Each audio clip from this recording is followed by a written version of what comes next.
हूं ना आपके साथ, क्यों घबरा रही हैं फिर आप? खाना खाएं सुकून से, फॉलो मी, चलो। एक सवाल पूछो तुमसे। पूछो। इन सारी बातों के बाद क्या तुम्हारे दिल में एक लम्हे के लिए भी कोई सवाल नहीं आया? वो जो थप्पड़ मारा था ना तुमने, वो अभी तक याद है। तो ऐसी कोई और बात होती तो तुम्हारा रिएक्शन कुछ और होता है। तुम्हारे पास मौका था, लेकिन तुमने जाहिर करा दी जो तुम्हारे दिल में था। तो जो भी सवालात थे मेरे दिल में, सब क्लियर हो गए उस दिन। अब चल के खाना खाएं, भूख लग रही है। मुझे बहुत भूख लग रही है, चलो। रोज रोज की चिक चिक से बच के अब आज शाम में कुछ बाहर जाके खाएंगे यार। पक्का? इससे चमच का अभी इतना पेट भर के मत खाना पर। अच्छा जी। बहुत नाराज है ना मुझसे वो। बेकार का गुस्सा उतार रही है तो पर उनका बेटा जो खड़ा हो गया उनके सामने तुम्हारे लिए। तुम परेशान नहीं हो, अच्छा? सब ठीक हो जाएगा। परेशान मेरे बच्चे, मदद करवाऊँ आपकी? आराम करो, जाए मैं कर लूँगी। इनकी फिक्र मत करो, जाओ। ठीक है अम्मा।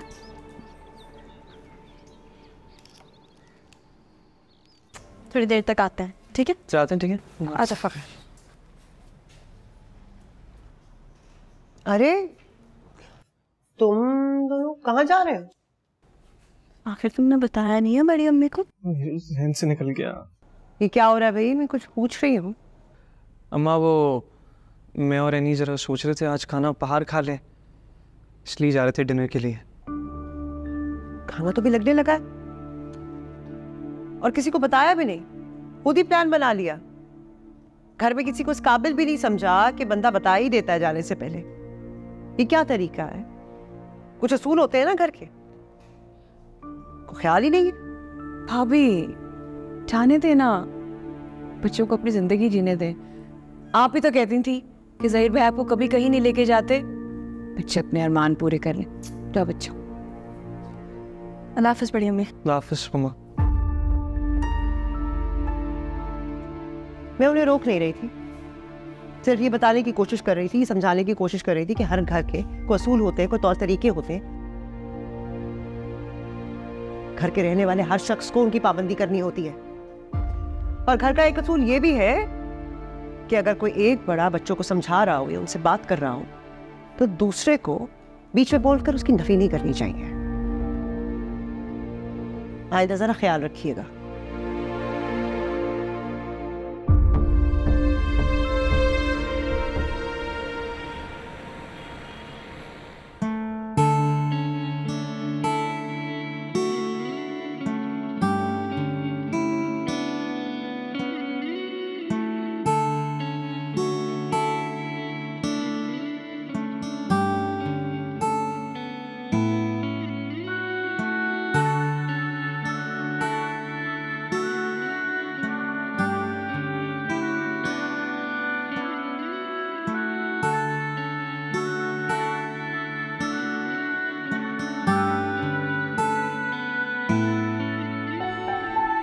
अम्मा, अम्मा उठिए, होश में आइए। क्या हुआ भाभी? ये क्या देखो, ये अम्मा। अम्मा, अरे अम्मा को क्या हो गया? अम्मा, अम्मा, क्या हुआ? अम्मा उठे। हाँ? ये फराज है, एम्बुलेंस को फोन। मैं आता हूँ। जल्दी करो, जल्दी करो। माँ, पानी।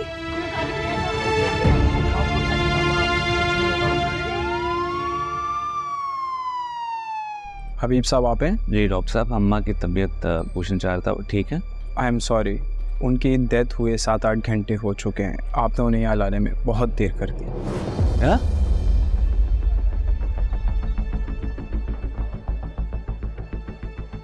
संभाल संभाल, खुद को संभाल। नहीं डॉक्टर साहब कैसे कैसे?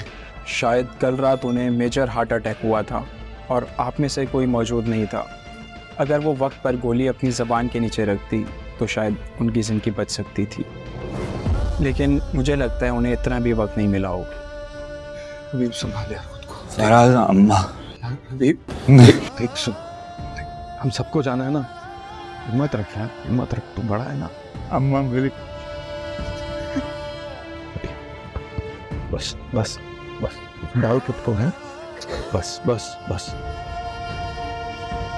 हिम्मत रखो, हिम्मत रखो। डॉक्टर साहब आप आए जरा। जी प्लीज।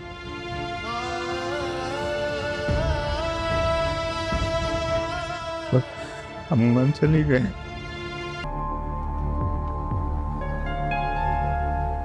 हबीब कहाँ हैं आप?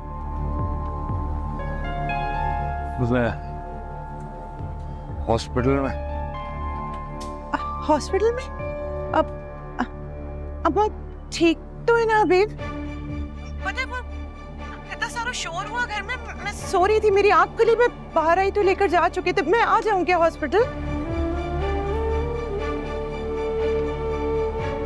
नहीं, तुम्हें यहाँ आने की जरूरत नहीं है।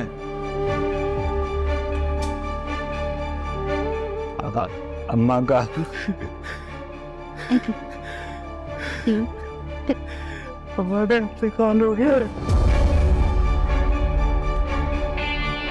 क्या कह रहे हैं हबीब आप?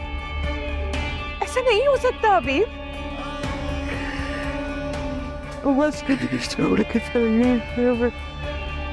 वो तो कल रात तक सबसे नॉर्मल बातचीत कर रही थी ना। हुआ क्या है हबीब? मुझे घबराहट हो रही है।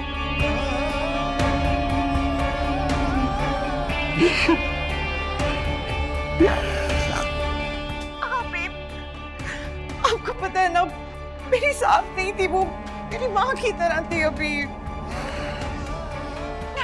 आपने खबर सुना के अभी मेरी दुनिया इधर से उधर कर दी है। मैं आ जाऊँ हॉस्पिटल अभी प्लीज? तो तुम्हें आने की जरूरत नहीं है, हम अम्मा को थोड़ी देर में लेकर आ जाएंगे। हाँ ओके ओके बाय।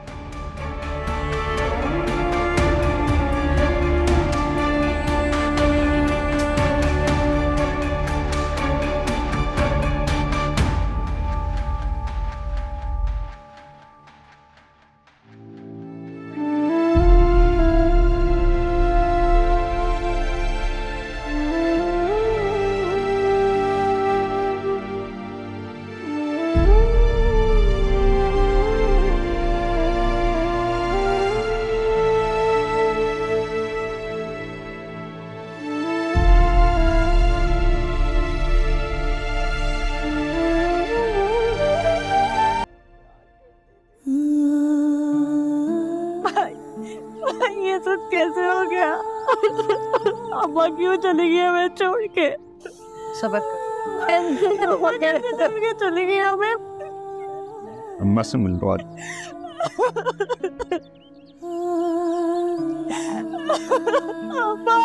अम्मा कैसे चली गई? मामी ये कैसे हो गया अचानक से? कैसे हो गया? क्या हो गया? कल तक कोई तो देखती मैं बातें कर रही थी। अम्मा कुछ बोल रहे जब अम्मा नहीं बोले। अम्मा चली गई, अब क्या करें? से बातें कर रही थी, हम कुछ बहुत ही दिक्कत है।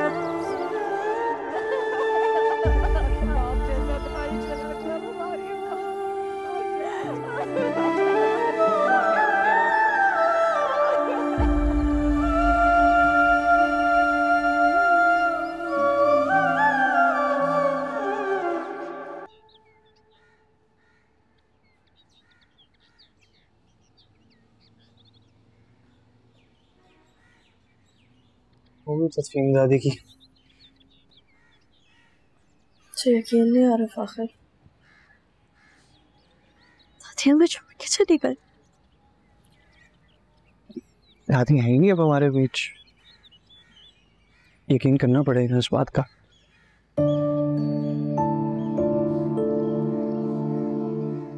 पता है फाखिर, दादी हमेशा मुझसे खुश रहती थी। जब वो इस दुनिया से जा रही थी ना, तो वो रास्ते मुझसे खफा थी, बात नहीं कर रही थी। वो मेरे पढ़ाई के खिलाफ। मैं उन्हें समझा सकती, बुला सकती। मैं तुम जानती थी दादी, हमसे कितना प्यार करती थी तुमसे, मुझसे, लेकिन नाराजगी हमसे हमेशा वक्त ही रही है। चाहे ठीक कह रहे हो।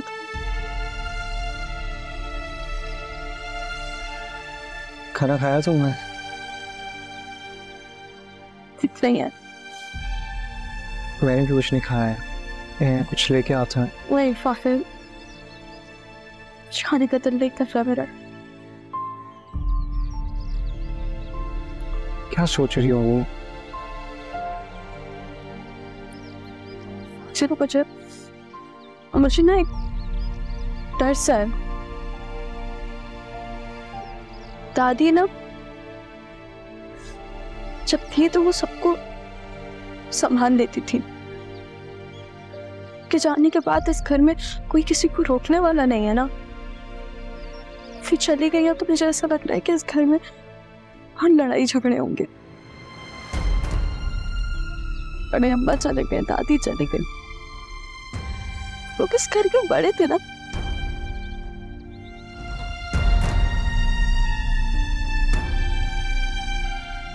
सबको समझा सकते थे वो लोग चले गए हैं तो मैं बाप के फैसलों से उनको कौन रोकेगा, कौन समझाएगा उन्हें, कौन इस घर के मसले ठीक करेगा। यानी जो बातें अभी तक नहीं, उनके बारे में सोच के खुद को क्यों तंग कर रही हो?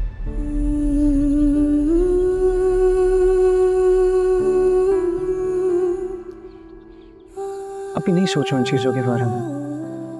जितना ज़्यादा इस चीज़ के बारे में सोचोगी उतना अपने आप को इन मसलों में धकेलोगी। सिर्फ डिप्रेशन होगा और कुछ नहीं। फिर तुम भी ये बात जानते हो कि जो मैं कह रही हूँ आज नहीं तो कल तो होगा। इस घर के आने वाले हालात का अंदाजा लगा सकते हैं हम। जानता हूँ तुम जो कह रही हो ठीक कह रही हो, लेकिन ये वक्त तो नहीं है ना जिसमें हम इन सारी बातों के बारे में सोचें। और यानी मुझे लगता है कि इस घर के हालात अब बदल जाएंगे। हाथी का सदमा इतना बड़ा है, इससे हमें यही सबक मिलेगा कि लड़ाई झगड़े से कुछ नहीं फर्क पड़ता। और अगर खुदा ना खास्ता कुछ होता भी है तो जैसे बाकी मसले अभी तक देखते गए इस बार ये भी संभाल लेंगे। वो बस पता नहीं इस सदमे से बाहर आने में सबको कितना वक्त लगेगा, इस चीज का मैं कुछ नहीं कह सकता। जब मैं दादी के लिए कुछ करना चाहती, मुझे बताओ कि मैं ऐसे क्या करूं कि दादी को सवाब पहुंचा। जितनी दुआ कर सकती हो दादी के लिए उतनी करो। फिलहाल नमाज पढ़ो, कुरान पढ़ो उनके लिए जितना कर सकती है। उसके अलावा अगर कुछ कर सकती हो तो ये करो कि जितना उनका सामान है, कपड़े वगैरह हैं, वो पैक कर लो आज, और कल परसों जाके हम किसी खैराती इदारे में दे देंगे। जो भी ज़रूरतमंद होगा उसको चीज़ें मिलेंगी, वो दुआएं करेगा दादी के लिए, सवाब पहुँचेगा उन पर। ठीक जरूरत है, उनका सामान पैक कर दो। ठीक है, वो बैठो, मैं खाना लेके आती। मैं ले आती हूँ। बैठो, मैं लेके आती। अभी भी वो भाभी और फाकर का यही है, घर में ही है, मैं बुलवाता हूँ। आयशा,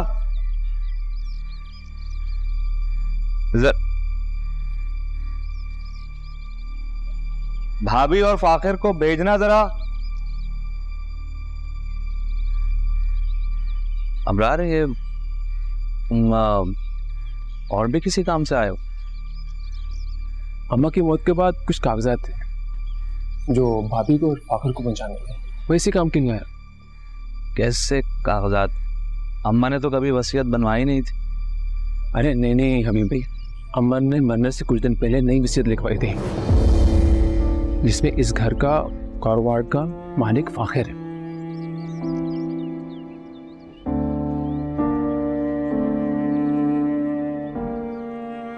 फाखिर के नाम पे?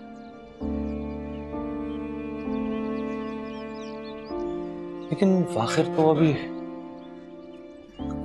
बहुत छोटा है, वो घर और कारोबार उसके नाम कैसे हो सकता है? अंडर एज है ना। आप बिल्कुल ठीक कह रहे हैं। वसीयत के मुताबिक सरप्लस समीना भाभी को बनाया गया। जब फाकिर 18 साल का हो जाए सारा कारोबार और घर उसके नाम पे ट्रांसफर हो जाएगा।